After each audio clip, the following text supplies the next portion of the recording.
Baik, selamat pagi anak-anakku sekalian. Assalamualaikum warahmatullahi wabarakatuh. Salam olahraga. Jaya, jaya, jaya. Ya, pada kesempatan kali ini saya akan memberikan materi tentang kebugaran jasmani yang dimana materi ini sebenarnya sudah diberikan pada 2 minggu sebelumnya. Ya, dari 2 minggu sebelumnya kalian sudah baca-baca tentang kebugaran jasmani itu apa, bagaimana cara meningkatkannya, bagaimana cara menjaganya, itu juga sudah ada, dan bagaimana cara latihannya itu sudah diberikan. Tapi ya, dari hasil latihan kemarin yang saya berikan kepada kalian, banyak sekali anak-anakku yang masih kurang paham tentang kebugaran jasmani itu apa sih, gitu kan. Nah, di sini saya akan memberikan materi lebih jelasnya. Ya, bagi kalian harap simak video ini dengan cermat, dengan teliti dan fokus.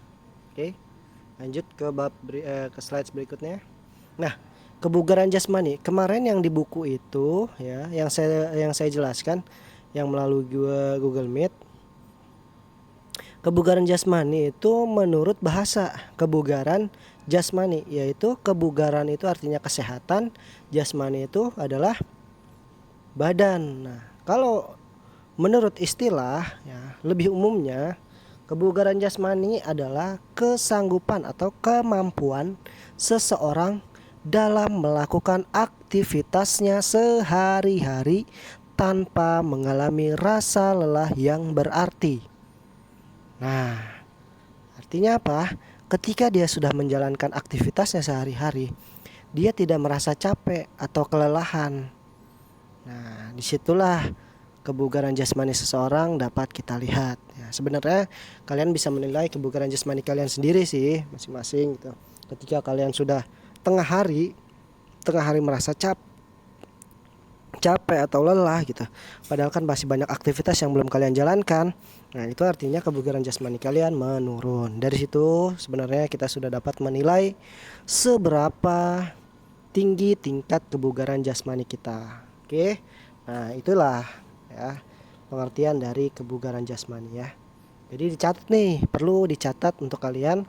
Kebugaran jasmani adalah kemampuan seseorang atau kesanggupan seseorang dalam melakukan aktivitasnya sehari-hari tanpa mengalami rasa lelah yang berarti. Ya, kalau penjelasan saya kecepatan bisa diulang lagi ya, diulang lagi atau di pause. Ya, silakan. Kemudian lanjut ke slide berikutnya. Nah, kemarin juga setelah ada pengertian ya di buku itu ada yang namanya komponen-komponen kebugaran jasmani ya. Komponen ini adalah aspek-aspek yang menopang kebugaran jasmani seseorang.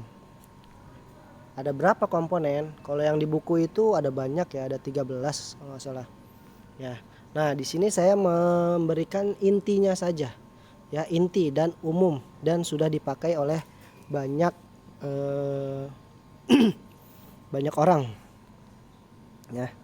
Yang pertama adalah kekuatan. Kekuatan itu apa sih? Kekuatan adalah kemampuan otot dalam melakukan regangan maksimal. Kemampuan otot dalam melakukan regangan maksimal pada pembebanan aktivitas sehari-hari atau pada pembebanan aja boleh. Ya, jadi kekuatan adalah kemampuan otot dalam melakukan regangan maksimal ya, ketika diberikan pembebanan. Nah, kemudian kalau kecepatan itu apa sih? Kecepatan itu kemampuan seseorang berpindah dari satu titik atau dari satu tempat ke tempat yang lain secara konsisten atau jalurnya konstan. Ya, lurus, ke samping, belok bukan. Kalau ke belakang. Nah, itu kecepatan ya. Jalurnya konsisten, lurus saja, ya, tidak berubah-ubah. Nah, itu kecepatan ya.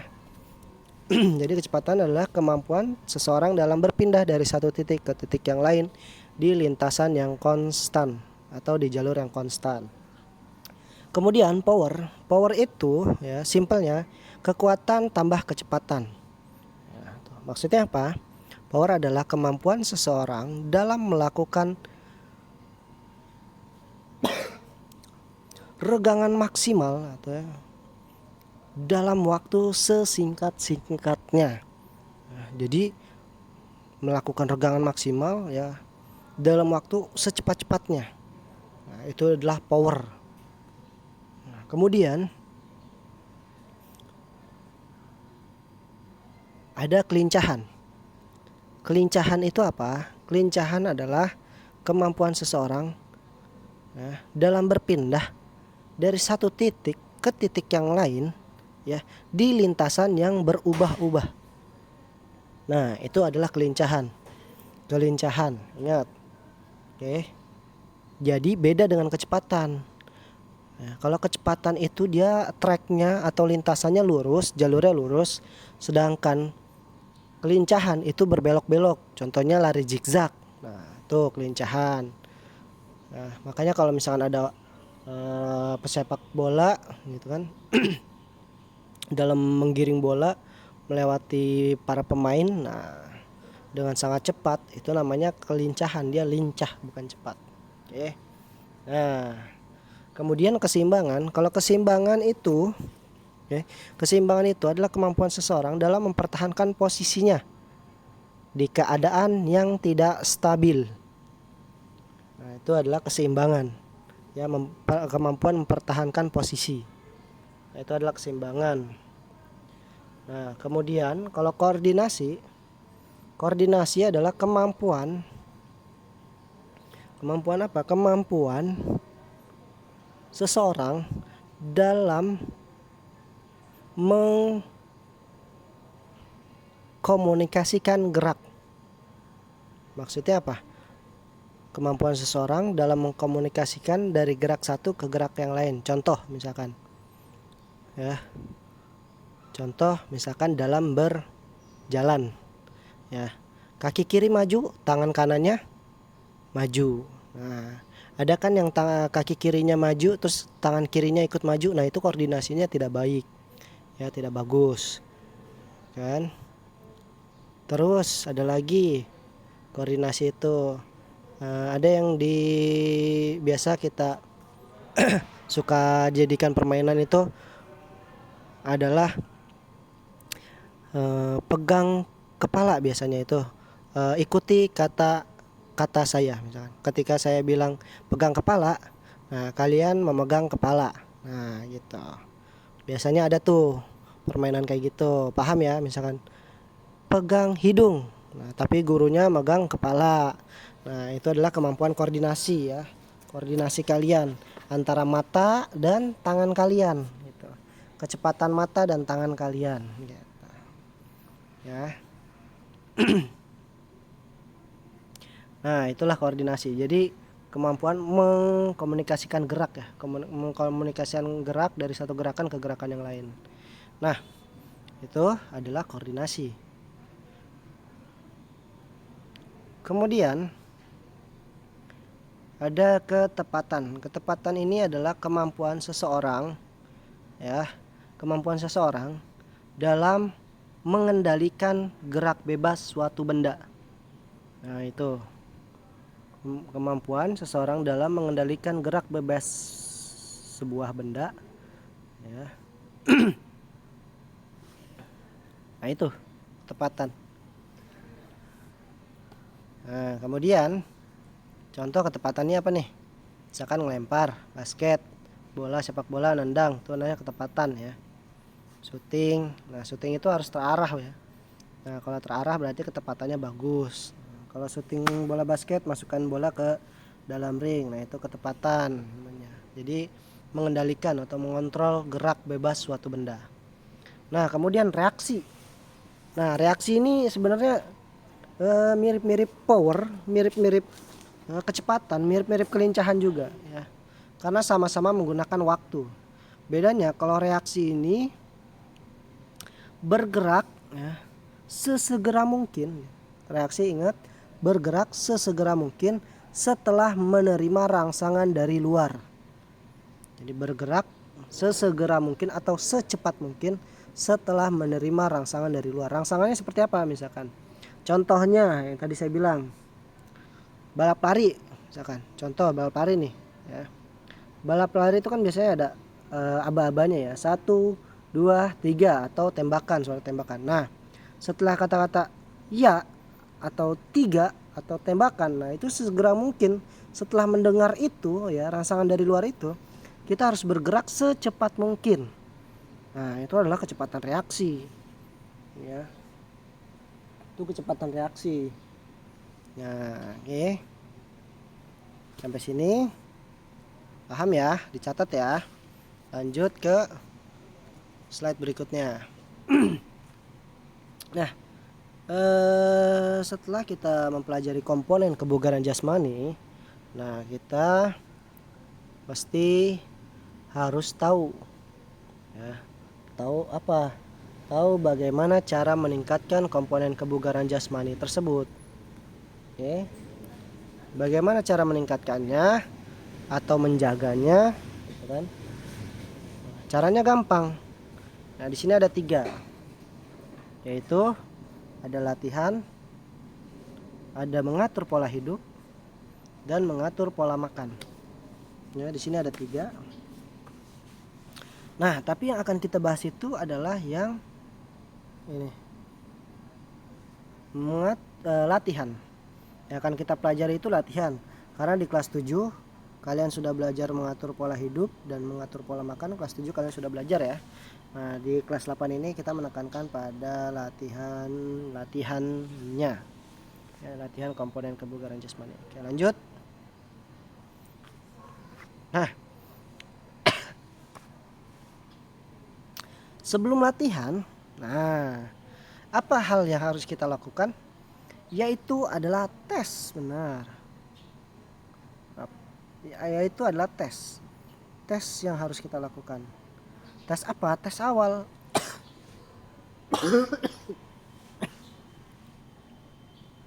Tes awal. Kenapa dilakukannya tes awal? Untuk mengetahui ya, mengetahui perkembangan peningkatan hasil dari latihan kalian. Ya. Untuk mengetahui peningkatan atau perkembangan hasil dari latihan kalian. Contohnya tadi ada komponen kebugaran jasmani yang kita tadi jelaskan adalah kekuatan dan kecepatan. Ya. Bagaimana cara ngetesnya? Biasanya kekuatan ini menggunakan repetisi atau pengulangan biasanya, atau angkatan maksimal. Oke, biasanya kekuatan tuh pakai repetisi atau pengulangan. Berapa kali, berapa banyak, bisa misalkan push up. Berapa kali push up dalam 1 menit misalkan. Nah, itu adalah kekuatan cara ngetesnya atau yang lain sebagainya. Kemudian kalau kecepatan itu kita menggunakan waktu. Semakin sedikit waktu yang digunakan, maka akan semakin bagus. Ya, akan semakin bagus apa kecepatannya. Gitu. Oke. Paham ya? Lanjut. Nah, kemudian ada tes power. Nah, power ini adalah power. Nah, power ini kan daya ledak ya. Jadi yang dihitung apa? Dihitung adalah jarak ledakannya. Kayak misalkan dia lagi lompat. Nah, ini diukur jaraknya, jarak lompatannya berapa? Dari titik A ya ke titik B. Nah, itu diukur jaraknya. Nah, kalau misalkan 3 meter berarti ledakan otot tungkainya 3 meter. Tuh. Nah, kemudian daya tahan. Daya tahan ini yang diukur apa? Nah, daya tahan itu hampir bertolakan dengan kecepatan. Ya. Kalau kecepatan tadi kalau kecepatan tadi kita kan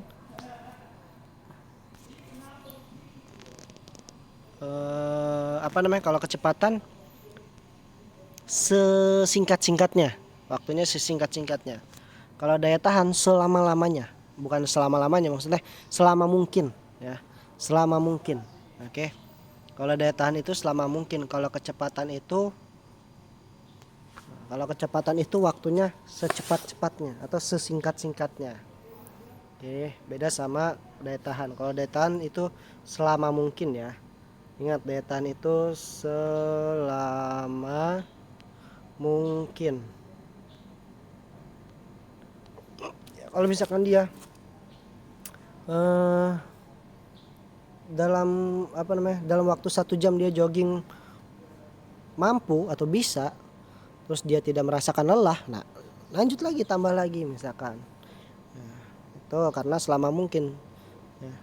Jadi kalau misalkan dia 2 jam masih memungkinkan, lanjut. Tuh, oke. Nah, itu daya tahan tesnya. Nah, ini tujuan dari latihan. Tujuan dari latihan kebugaran jasmani yang pertama adalah meningkatkan kemampuan tubuh agar dapat beradaptasi dengan pembebanan pada aktivitas sehari-hari. Nah, tujuannya adalah beradaptasi ya pada pembebanan aktivitas sehari-hari. Sedangkan tes kebugaran jasmani yaitu untuk mengetahui dan mendapatkan informasi tentang kebugaran jasmani seseorang minimal dalam melaksanakan aktivitas sehari-hari. Nah, itu tujuan untuk tes dan tujuan untuk latihan beda ya. Kalau tujuan latihan itu meningkatkan, kalau tes itu mengetahui. Nah, setelah penjelasan tadi, inilah tugas kalian. Yang pertama adalah kalian harus mengamati aktivitas sehari-hari ya. Aktivitas sehari-hari. Berarti sehari-hari kalian nih. Kalian amati kira-kira aktivitas apa yang membuat kalian lelah atau aktivitas apa yang menurut kalian berat. Misalkan contoh, karena sekarang sudah PTM, aktivitas yang berat itu jalan ke sekolah. Boleh, misalkan kita pakai jalan ke sekolah. Berarti ya, kita ingin meningkatkan kemampuan kita berjalan ke sekolah, ya kan? Oke, pertama kita mau contoh ya, kita ambil itu satu contoh kemampuan berjalan ya. Kemampuan berjalan itu kira-kira masuknya ke komponen apa? Apa yang perlu kita tingkatkan? Nah, contoh kemampuan berjalan itu masuknya ke komponen daya tahan jantung paru. Nah, oke, berarti daya tahan kita ambil ya, masukin daya tahan DT. Nah, berarti satu komponen nih kita punya nih. Kita mau meningkatkan daya tahan jantung paru supaya kita jalan ke sekolah nanti nggak capek lagi. Yang kedua, contoh misalkan amati apa? Pada saat kamu disuruh mama nyapu, ya, disuruh ngepel. Nah, kira-kira apa yang perlu ditingkatkan? Kalau nyapu ngepel, apa? Kekuatan otot, misalkan otot apa? Otot tangan atau otot lengan, ya. Misalkan berarti apa yang perlu ditingkatkan? Berarti kekuatan, ya kan? Kekuatan. Dah, kuatin aja dah. Oke. Nah, kekuatan.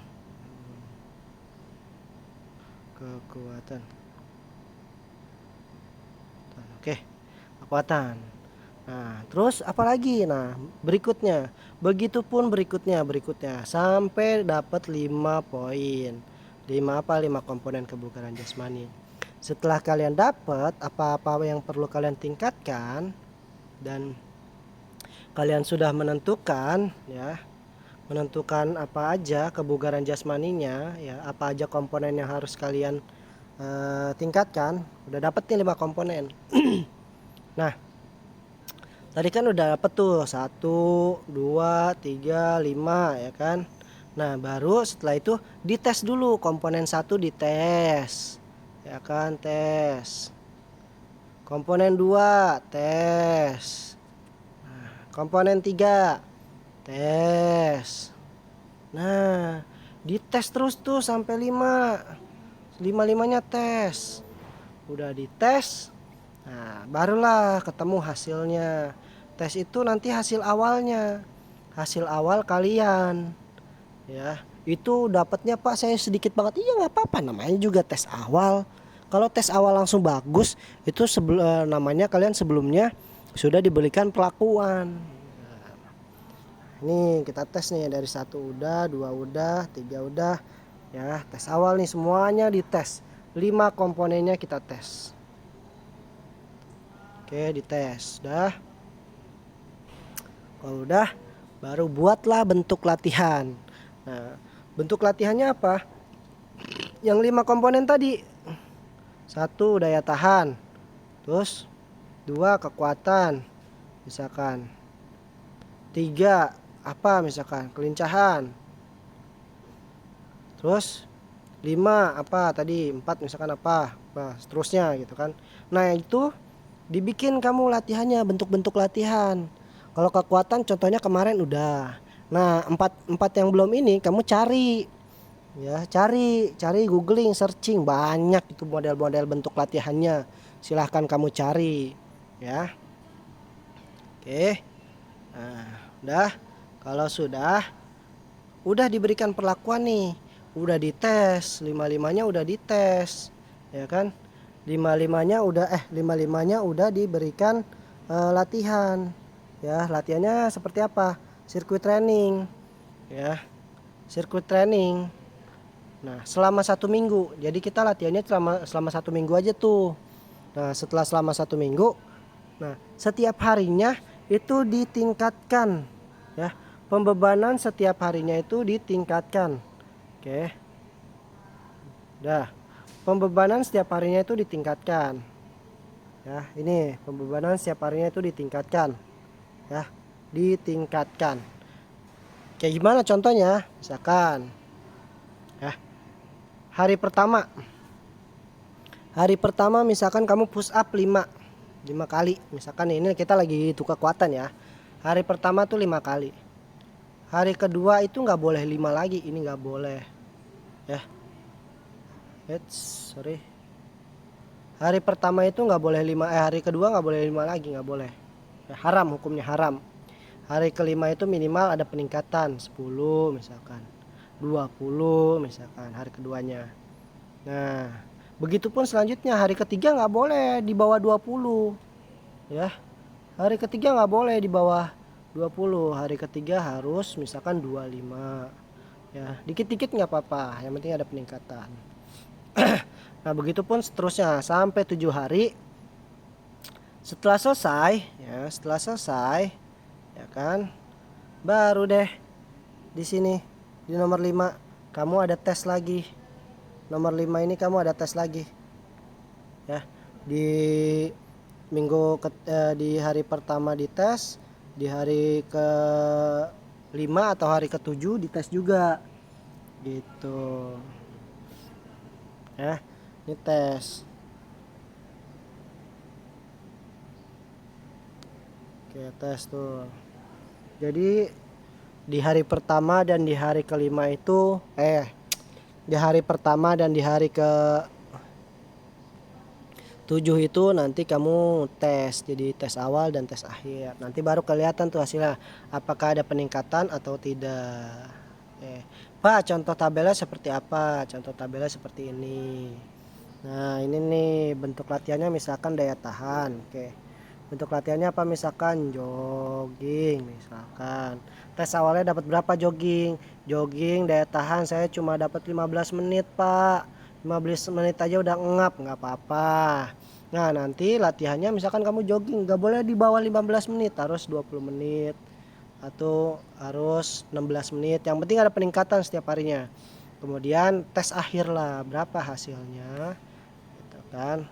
Nah, begitupun sama daya ledak, ya kan, kelenturan, kecepatan. Contoh ya, ini contoh doang, nah kira-kira beginilah tabelnya. Nanti hasilnya tuh seperti ini, ya. Oke, sampai sini ada pertanyaan? Kalau tidak ada berarti sekian. Terima kasih. Kalau misalkan ada yang ingin ditanyakan, silakan tanyakan di kolom komentar. Assalamualaikum warahmatullahi wabarakatuh.